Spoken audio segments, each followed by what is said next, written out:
Sejam bem-vindos à Paróquia Nossa Senhora Rainha, no bairro Belvedere, em Belo Horizonte. Hoje, no programa Palavra de Fé, a nossa convidada é a médica pediatra, doutora Filomena Camilo, com o tema A Doçura do Espírito Santo. Acompanhe.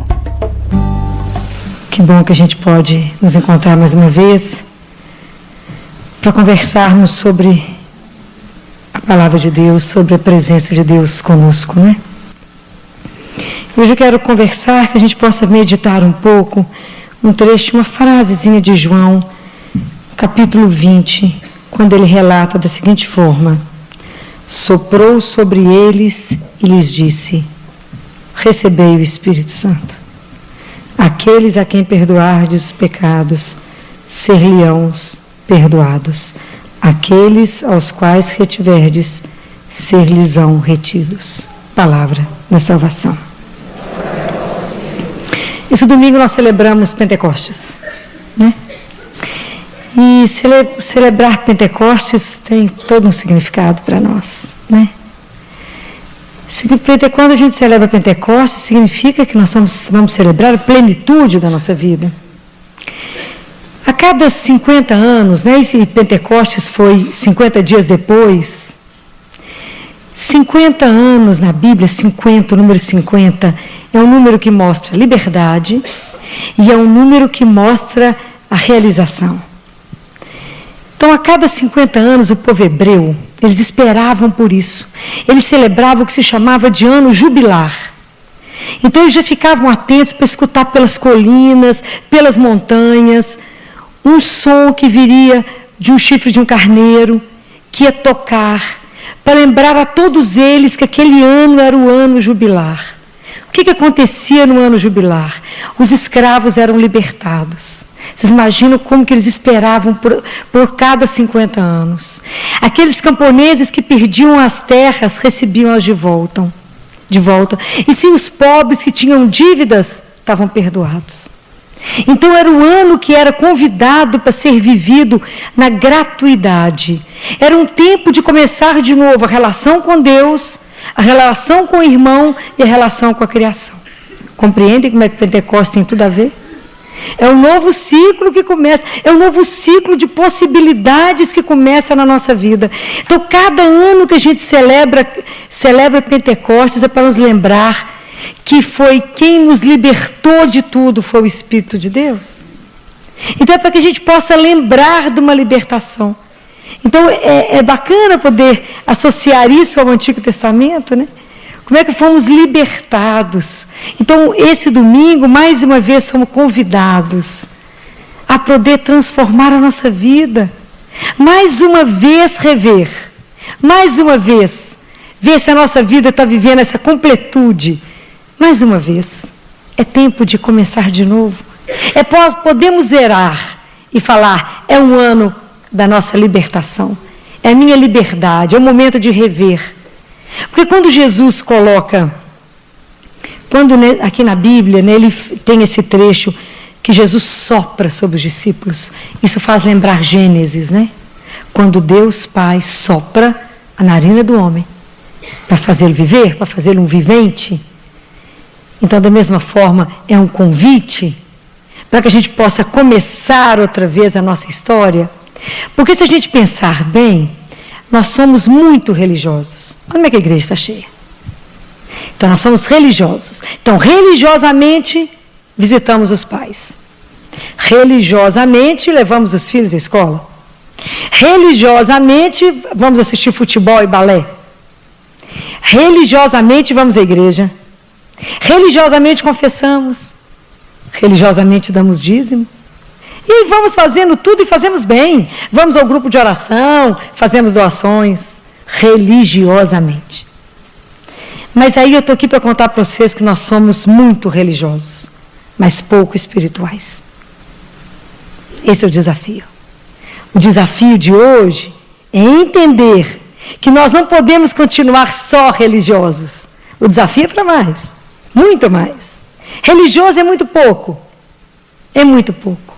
Então, quando Jesus vem nos dar o Espírito Santo para poder nos tirar da apatia, nos tirar da mesmice e falar, caminha, eu quero a sua vida transformada, Aí tem pessoas que falam, filha, mas quem que é o Espírito Santo? Porque eu tenho uma relação boa com Deus Pai, eu rezo o Pai Nosso. Com Jesus eu comungo, e o Espírito Santo eu faço o que com ele? Tem gente que não sabe. Tem cristão que não conhece o Espírito Santo. Ou vai falar assim, será que o Espírito Santo, filho, é aquela pomba que dá os 7 dons? Não, gente. Espírito Santo é Deus ativo em nós. É o Deus que nos dá a memória. Pessoa sem memória é muito triste porque não tem história. Perde a memória, você vive um momento atual, você não tem história. Quando Jesus falou com os discípulos que o Pai ia mandar o Paráclito, o que ele falou? O Pai vos enviará um Paráclito que vai vos lembrar de todas as coisas. Não vai contar só um pedacinho, não. Lembra tudo. E por que é tão importante a gente ter memória? Porque quando a gente vai ficando muito religioso, é bacana, né? Assiste missa, reza terço, confessa, tudo bacana. Aí a gente começa a achar que a gente vai ficando bacana demais, muito bacana, e que tudo que a gente está fazendo é pelo meu próprio esforço. E aí a gente já começa a se candidatar ao Prêmio Nobel da Santidade. Vem o Espírito Santo, bate no seu ombro e te diz, deixa eu te lembrar, te recordar de onde eu te tirei. Você estava lá no fim da fila, lá no fim do rebanho. Esqueceu que estava lá? Eu te tirei de lá e estou te fazendo caminhar aqui. Está esquecendo as graças pelas quais você caminha? Esqueceu do momento que encontrou com Ele, que mudou sua vida? Esqueceu de todas as graças? Esqueceu do caminho? Esqueceu de tudo que Ele te libertou? Esqueceu de todas as coisas? E está achando que é bacana porque dá conta de ir à missa, de rezar texto, de confessar? Eu te digo, isso é nada. Fala, que é isso, filho? É verdade, é nada. É um comecinho. É um despertar de uma consciência. É um comecinho. Então vem o Espírito Santo e diz, olha, isso ainda é pouco. Olha o teu trabalho que eu estou fazendo com vocês, lutando, vocês conseguiram chegar só até aqui. É pouco. Vocês têm que ir além. Convida vocês a ir muito mais além. Esse é o nosso desafio. Porque Jesus não era só religioso. Jesus era espiritual. Jesus ia além de. Pensem bem na cena de Jesus com a samaritana. Quantos de nós, pegando uma pessoa em adultério franco, que naquela época a lei mandava matar, apedrejado, falaria com ela assim, alguém te condena? Não, nem eu, pode ir. Não peques mais. Então nós somos tão interessantes que a gente está sempre preso e fixo no pecado do outro. O pecado do outro está sempre sob os meus olhos e o meu está para trás. Mas eu estou ligado em tudo que vocês estão fazendo de errado. E vocês ligados em tudo que eu estou fazendo de errado. Mas a gente não se olha. E enquanto eu não me conhecer, não conhecer o meu pecado, enquanto eu tiver autoconhecimento, eu não serei espiritual. Porque eu tenho que entender do que eu fui feito. Do que eu sou feita. O que me transforma? É a presença desse Deus ativo em mim. É Ele que consegue transformar a nossa miséria, nos fazer melhor um cadiquinho. Porque nós, por nós, acabamos repetindo as coisas e não fazemos nada diferente. Olha a situação, olha, vamos lembrar da cena do bom samaritano. Está o homem lá machucado, caído na estrada. Passa o sacerdote, passa o levita e passa o samaritano. A pergunta do sacerdote e do levita deve ter sido, se eu parar para acudir esse homem, o que vai acontecer comigo? Em que isso me atrasa? Qual foi a reflexão do samaritano? Se eu não acudir esse homem, o que será dele? Compreendem? É isso que nós temos que aprender a viver. Se eu não atender você agora, o que vai ser de você nesse momento? Sou eu agora, nesse momento, a extensão da misericórdia. Sou eu, nesse momento, o que vai ser a extensão de Deus na vida do outro, que te ajuda a comprometer. Então eu tenho que sair muitas vezes da lei, do ornamento da igreja, eu tenho que ir além. O amor exige de mim que vá além. Sem julgar, sem discriminar, sem preconceito. Acolher, abraça, acolhe. Levanta quem está caído. Uma vez um jovem perguntou para um monge, o que vocês fazem no mosteiro? Ele diz, a gente levanta e a gente cai. A gente levanta e a gente cai. E a gente levanta E a gente cai. Porque o mais difícil não é cair, é permanecer de pé. É alguém que te levanta quando você está destruído. Quem será que vai te dar a mão quando ninguém mais te quer? Quem será? Porque essa atitude que você faz é a atitude que alguém fará com você um dia. Porque destruir alguém é fácil. Reconstruir alguém é obra de Deus. Somos nós que temos que ter paciência, amor, acreditar, falar de pé. Fracasso na vida nós temos demais. Se a gente achar que fracasso é cair, vivemos no fracasso. Mas fracasso não é cair, é permanecer no chão. A gente levanta, a gente caminha. Por quê? Porque temos Deus. Que temos que ter essa consciência que Deus caminha conosco, que esse Deus ativa em nós, que esse Deus que pode tudo, que muda tudo. É esse Deus que não nos quer parado numa amargura. E por que tantas vezes ficamos parados na amargura e não conseguimos? Como é que vocês acham que nós vamos conseguir transformar esse mundo a partir de Pentecostes? Quando Jesus sopra e fala, recebe o Espírito Santo, e a gente acabou de rezar, faça tudo novo. Como é que ele vai fazer novo? Vocês acham que é possível construir uma comunidade dessa sem perdão? Começa dentro de casa. Como é que é possível uma família sobreviver sem perdão? Não sobrevive. Mãe, eu vou aqui hoje que o fulano não vem, né? Amanhã vem o fulano, não vem. Isso é família? E como é que nós podemos receber o Espírito Santo? Como é que eu posso comungar? Como é que eu me perdoo? Como é que eu entendo o perdão de Deus? Perdoar não é esquecer. Eu também não posso dar um perdão barato. Mas por que eu insisto em permanecer na mágoa? Se eu permaneço, por que eu quero me afundar num pântano de lamúria e de amargura? Isso tira a nossa alegria. Isso endurece o meu coração. Para quê? Para que a gente quer permanecer ali, guardando, parado no passado? Tem gente que não quer perdoar. Fala, mas aquele dia, né, você fez aquilo comigo. Esquece. Esquece o que já passou. Vamos caminhar. Mas caminhar depois que avaliou. Porque o perdão de Deus está assentado em três coisas. Primeiro, que um ato foi feito.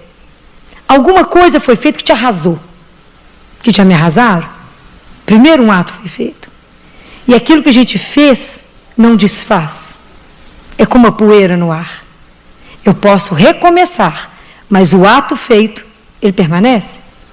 Porque a gente tem que torcer para Deus ter amnésia. Não lembrar de tudo. Né? Não lembra não, amor. Pula um pedaço. Vai que Deus é amnésico, nós estamos feitos. Né? Então, a primeira coisa é essa, um ato foi feito. A segunda, eu tenho que entender por que você fez isso. Essas coisas têm que ser verdadeiras. E a terceira coisa, eu tenho que entender que o ser humano faz mesmo o errado. E eu tenho que entender que a gente é igual. E que talvez eu, no seu lugar, teria feito pior. Porque somos a mesma matéria. Talvez eu não tenha oportunidade de ficar mais irada, e talvez a minha ira não tenha levado a matar alguém, porque as circunstâncias da minha vida não permitiram, ou eu nunca cheguei a uma ira a esse tamanho, ou porque eu tive uma estrutura que já me preparou para não chegar até aí. Então, se a gente conhecer muito bem cada um de nós, no momento que comete uma tragédia, que mata, sempre tem circunstâncias, e circunstâncias, e circunstâncias, e circunstâncias. Mas eu não posso perdoar como um ato que as pessoas falam, esquece isso. Não, não esquece. Tem dor que jamais poderá ser apagada, mas pode ser transformada. Isso sim. Então, eu não preciso construir em cima da mágoa, eu posso dar uma volta, contornar e construir ao lado dela. Mas a gente não faz um perdão sem pensar. A gente precisa perdoar de coração. Como a gente precisa se perdoar de coração, tem que perdoar você de coração. Para isso eu preciso de um tempo. Eu não posso fazer um perdão sem amadurecer o que aconteceu. Sem escutar o que a amargura está dizendo para a minha alma. Eu tenho que ouvir, eu tenho que pensar, eu tenho que analisar o que aconteceu. É preciso. Então tem pessoas que viram para você e falam assim, esquece isso. Não, não esqueça. Pense. Deixa para lá? Não, não deixa. Isso não cicatriza a ferida que está aberta. Joga mais ácido nela. Não deixa para lá. Para, olhe a situação, veja o estrago que foi feito, mas não deixe de perdoar. À medida, quando é que você vai conseguir perdoar? Quando você já não estiver mais lembrando daquilo. Quando aquilo já não estiver trazendo mais em você um remorso, ou se foi você quem fez, ou não estiver trazendo dentro de você mais aquele sentimento que te gela, ou que te dá uma revolta. Quando aquilo não estiver desenvolvendo mais isso, então já amadureceu, o fruto já amadureceu, a gente já conseguiu avaliar, Deus já conseguiu trabalhar em nós, e a gente já conseguiu perdoar. Andar com o coração, não um coração carregado de ira, de fúria, mas um coração como o de Jesus, um coração doce. Ele fala um coração manso, porque Ele nos convida a descansar nele, porque Ele é manso, Ele é doce. Então é preciso que na nossa vida a gente dê conta de, apesar da dor, apesar do outro que me fez, entender que o que ele me tirou, ele não tirou tudo, porque ninguém pode destruir uma vida interior rica. Tirou. Então, quando eu vejo que meu marido foi capaz de perdoar os adolescentes drogados, que numa noite tirou a vida da mulher dele, matou ela a queima-roupa, por um assalto, por dinheiro para droga, é fácil? Não. Tem dia difícil. Mas conseguiu refazer a vida. Conseguiu casar de novo. Estou aqui, não é? Conseguiu casar de novo. Conseguiu começar uma outra história, mas não permitiu ser destruído pelo mal que o outro fez. Muitas vezes sem consciência do que havia feito. Né? Então nós precisamos de entender essas coisas, para entender que alguém, quando faz o mal, precisa ser punido por isso? Sim. Mas eu não posso, ao mesmo tempo que creio em Deus, admitir que tem que ser preso e punido? Sim, vai ter que ser preso, punido e repensar. Mas eu não tenho que, por isso, levar isso à vingança, falar pena de morte? Diz Deus Pai que a vingança pertence a Ele, não a nós. Uma coisa é reparar, outra coisa é vingar. Se a gente não começar a quebrar esse ciclo, a vida fica sempre cheia de retaliação e de vingança. Então alguém te traz, você fala, me espera na curva. Eu via isso lá no João 23, eu ficava apavorado, eu era estudante. Quando a gente pegava aqueles homens para a gente poder fazer sutura, que mais parecia uma carne toda furadinha, assim, parecia carne que vai temperar, tanta facada. A gente dividia a pessoa, cada um pegava um pedaço, tanta sutura.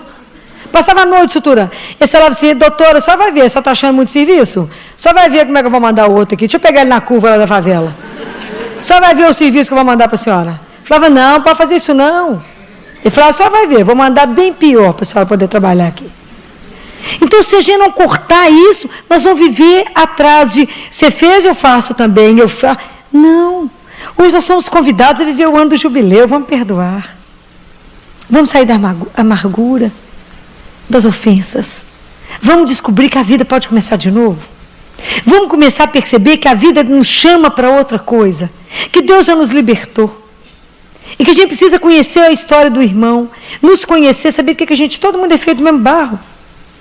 E que muitas vezes a pessoa não teve a mesma oportunidade que nós. Então vamos começar a pensar na nossa vida diferente. Por que hoje você insiste em ficar preso numa coisa que te traz tristeza? Vamos olhar de um outro jeito? É um convite. Vamos ver essa situação sobre um outro prisma? A vida abre um leque e oferece outras oportunidades. Não feche. Aceite o desafio da vida. Aceite o desafio da vida que começa a cada dia. Vamos aprender com Deus, que renova a misericórdia dele todo dia, a renovar também as nossas misericórdias com os irmãos. Sabe qual que é o melhor presente que a gente pode dar para Deus? Diz Catarina de Sena. O melhor presente que eu tenho para dar para Deus é oferecer para aquele que não merece o meu amor. Da mesma forma que ele sabe que ele não merece, é imerecido receber aquele amor. Da mesma forma como Deus dá para nós, a gente sabe que não merece. Vamos começar a treinar essas coisas? Vamos ir além do religioso? Vamos nos permitir ir com o Espírito Santo onde Ele quiser? Vamos nos habituar a andar com esse companheiro de caminhada que nos desafia cada dia e fala, vão? Tem coragem de ir comigo? Fala, vamos. E hoje um médico olhou para mim, mais velho, e me disse, Filó, porque eu sei que você não é normal. Comecei a rir. E falou, mas eu também não quero explicação daquilo que eu não consigo perceber, que eu não consigo dar nome em você. Há algo em você que eu também não entendo, não quero saber. Comecei a rir e falei, não quer não? Tem certeza? Aí de repente ele parou e falou, como eu gostaria de crer. Como eu gostaria de ter fé, filho. Eu falei com ele assim, só uma coisinha que eu vou falar para você, fica triste não. O nosso pai, né? Nosso pai, nós temos um pai, você vai conhecê-lo, que me fez e que te fez. Te conhece. E ele sabe o filho que tem. E um dia ele vai te pegar. Um dia ele vai te cercar. E você vai entender isso que você fala em mim, que você não consegue dar nome e diz, você não é normal. Pode falar assim, não importa. Eu falo só mesmo, se eu for contar tudo que é, melhor calado. Então a gente não conta porque não escandaliza, né? Falo, menina, andar com o Espírito Santo é delícia, mas é preciso crer. Porque o convite de Deus para nós hoje é esse. Você ainda não vive a plenitude da sua vida e eu quero te desafiar a isso. Hoje Jesus fala, deixa de ser religioso somente e faça como eu, me imite, você que se dispôs a ser meu discípulo. Seja audacioso na sua fé. Seja como aquela americana que não aceita a cadeira a morte da forma como é feita lá nos Estados Unidos, a pena de morte, e ela acompanha todos os presos que vão para a pena de morte, e luta pelo direito deles, acompanha, e chora, e reza, e faz essa confusão, e é cristã. Compreende, ela não aceita, ela está sempre brigando contra, sempre denunciando. Será que nós estamos, às vezes a gente fica tão preocupados com nossos pecados de missão, e eu falo com Deus cada dia que eu vou confessar, a minha grande preocupação são os meus pecados da omissão. O que eu não estou falando, o que eu não estou fazendo? Que às vezes uma atitude sua muda a vida do outro. E a gente fala assim, mas o que o outro vai pensar? Não cale, isso pode ser a salvação dela ou dele. É ter a audácia do Espírito que vai te cutucar e fala. Você tem certeza? Fala. E faz assim com a gente. Fala, não é assim? Aprendam a andar com ele, hoje Deus nos convida. Vamos zerar. É possível viver um novo ciclo. É possível zerar e começar uma outra vida. Saber que Deus nos salvou, Deus nos libertou, que Deus quer uma vida nova para nós. Ele não nos quer escravo de coisa pequena, de nada Ele nos quer escravo. Ele nos fez livre, por isso morreu na cruz. Ele garantiu a nossa liberdade com o preço do sangue dele. Para hoje, avalie a sua vida. Sob o olhar dele, fala Jesus, aonde que a minha vida está morta? Aonde que eu estou inativa? Aonde que eu estou no comodismo? Aonde que eu estou muito bem centrada nessa vidinha mais ou menos de missa, domingo, confissão pelo menos uma vez por ano, uma doação aqui e lá, e sou religiosa, rezo o texto, eu não quero só isso, Jesus. Eu quero passar fazendo a diferença, eu falo que eu tenho um sonho, era igual o Padre Schuster. Fala, Jesus, eu quero o Espírito Santo daquele jeito. O Padre Schuster passava, o povo caía. Pela força do Espírito, vocês acham que eu estou brincando? Ele passava, o povo ia caindo. Morreu. Gracinha, doce. Tive felicidade de conhecê-lo. Mas o homem transpirava o Espírito Santo. Era uma coisa louca. Era uma coisa louca. Que santo sacerdote. Que santo. Mas é assim. Pedir o Espírito Santo para andar conosco numa aventura. Fala, Espírito Santo, o Senhor que conhece todas as coisas, me lembra, o que o Pai quer de mim? Faça na minha vida aquilo que Ele sonhou. Mas tenha coragem, porque Ele pode virar sua vida ao avesso. Não tenha medo. Se você se dispõe a andar com Deus, não tem mas, nem, então quem sabe, não existe. Entregou. Dá a mão e fala, faça. E deixa o barco andar. Você ficou assustado, né? Deixa Deus andar, deixa Deus fazer o que Ele quiser. Deixa Ele te levar para onde Ele quiser. Deixa. Não tenha medo. Tenha coragem. E que a sua vida, a sua voz anuncie um Deus que é vivo. É isso que põe medo nos outros, quando fala, eu não quero nem saber o nome. Não quero nem saber o que está com você. Que é um Deus vivo. Tem medo de descobrir, se apaixonar e ter que se render. Não é assim? Nós temos medo de Deus. É isso que nos impede, nós temos medo dele. Nós ainda não confiamos na bondade, na misericórdia, na doçura de Deus. Filho, eu estou desesperado porque não conversou com seu pai. Que se conversar com seu pai assim, pai, a situação não está boa, ele fala, eu sei, meu filho. Resolve para mim, sim. Vai resolver. É simples conversar com o pai, mas é simples demais. Chama ele. Está doido para falar com você? É assim. O Espírito Santo te lembra que você tem um pai, tem uma mãe, tem Jesus que intercede. Peçam. Sem medo, mas com coragem. Nós temos que fazer diferença nesse mundo perdido. Filó, não escuta Deus, porque nós estamos trancados. Nós não nos abrimos para Deus. Então, os fechados, a porta é fechada, como é que Deus vai entrar? Abre, escancara. Fala, entra, Senhor. Faça o vento correr dentro de mim. Revira. Revira, Senhor. Eu quero ser muito mais do que religioso. Eu quero deixar uma diferença, Senhor. Eu não quero ser só cumpridora. Eu quero ir além de todas as normas, de todas as regras. Se precisar de quebrar todas elas, em nome do amor, em nome de Deus, eu tenho que quebrar todas as regras da sociedade, em nome dele. Compreendem, sem medo. Sem medo de anunciar um amor.